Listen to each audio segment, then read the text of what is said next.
podcast is for informational and entertainment purposes only. The views expressed are those of the host and guests and do not constitute professional advice. We make no representations or warranties regarding the accuracy, completeness, or applicability of the content. Please consult qualified experts for specific guidance. This podcast is for informational purposes only and should not be considered legal, health, tax, or professional advice. Always consult a licensed professional for specific advice related to your situation.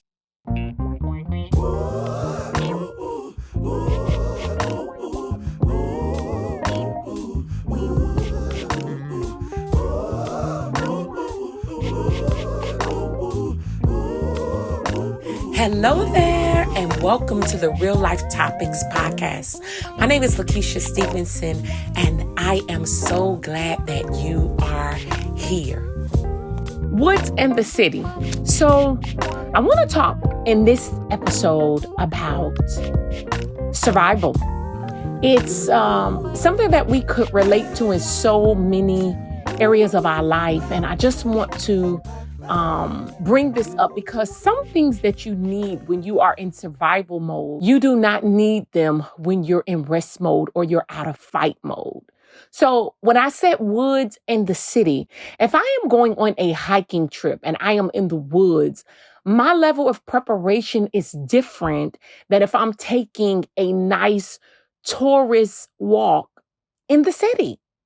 And I want you to think about this in the ways and the areas of your life, because some of us have endured things that are real for us. It is a reality, and we never want to take away the reality of the things that we've had to endure.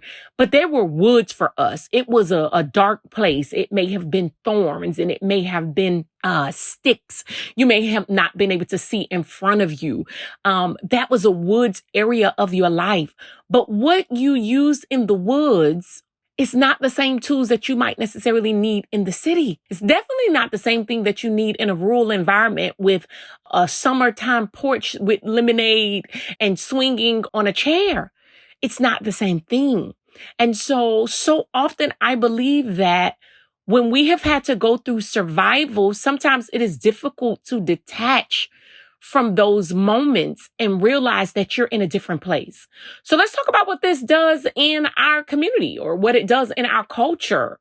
I am a woman of color, and some of my history is that my grandparents and great-grandparents and great-great-parents had to endure slavery, had to endure color issues, lack of equity, lack of diversity, all of those things that we still to this day fight for, right?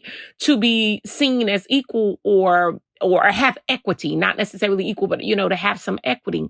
And so when you think about it, our people of color endured some hardships. The woods, they literally had to run through the woods. Some of them literally had to fight for their lives, and they experienced things that I think sometimes could have made them have to be emotionally walled.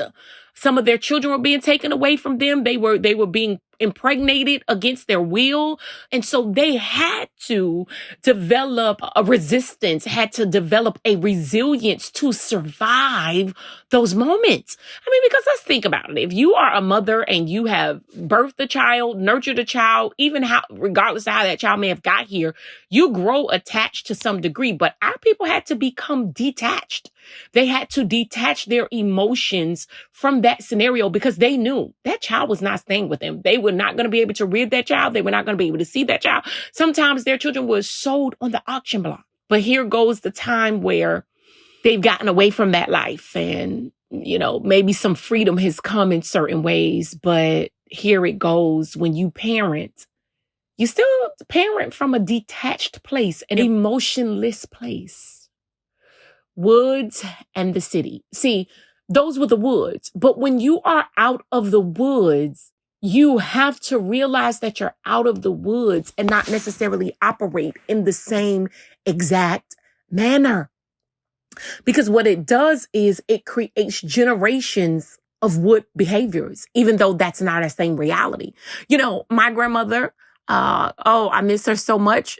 Melba, we called the B, that's my maternal grandmother. I had a very close relationship with her. My grandmother, until the time she stopped working, worked for a family, provided a great life for her, and us. My grandmother was loved by this family. There was an infinity I think they just really became family. But the truth is, she didn't go and get all of her education because she had to work. She got married very young. So that's not too far removed from me, right? But some of what we teach culturally comes from what we experience in the woods. Does it mean it's wrong?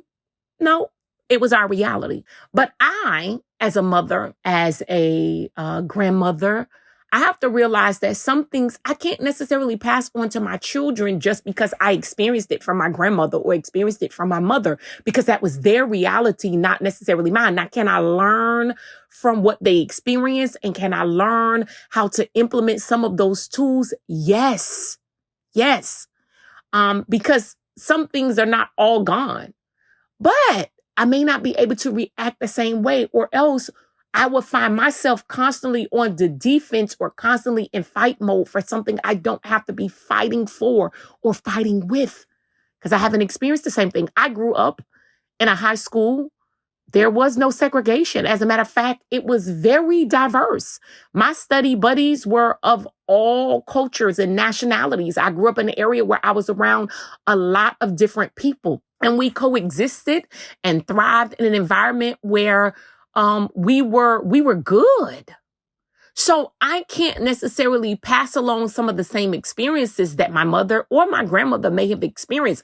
I don't have to discount their experiences, but that was the woods for them. Well, I grew up in the city, right? I grew up in a city where we all sat down at the table together. We did study groups together. We went to the beaches together. But if I show up to the city with a woods mentality that everything has to be a fight, then sometimes I can miss out on building authentic relationships. Never to discount what those experiences were. But sometimes we are fighting with experiences that were put on us, emotionless family members, detached family members. And then they teach us to be the same exact way. So we take on a fight of the woods that was not necessarily a fight that we really had to endure.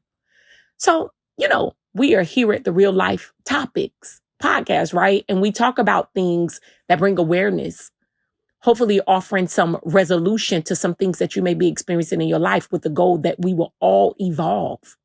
I want you to think about some of the areas in your life that you may be fighting.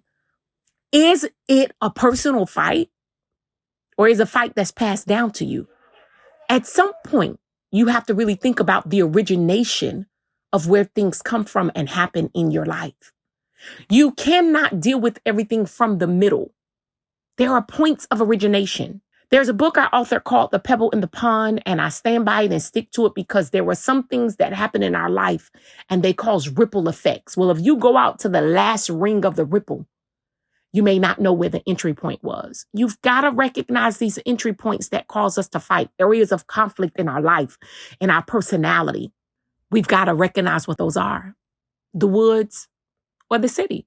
When I'm taking a city stroll and I'm looking at tall buildings, and I'm feeling the breeze on my face and waving at people as they ride by, that's not the same experience as me walking in the woods in the middle of the night with branches coming up, being worried about snakes, or maybe being worried about bears or animals of any kind. That's not the same thing.